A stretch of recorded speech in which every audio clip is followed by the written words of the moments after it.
Hello guys, so in this video I will tell you how you can actually cut and trim the video clips in Adobe Premiere Pro.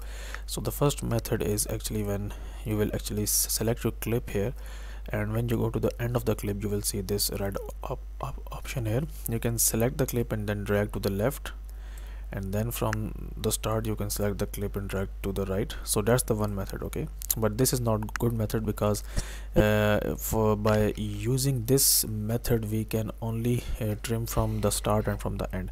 If you want to trim the clips from between, you can actually use this razor tool here. You will click on this one, and let's suppose I want to trim from this to this part.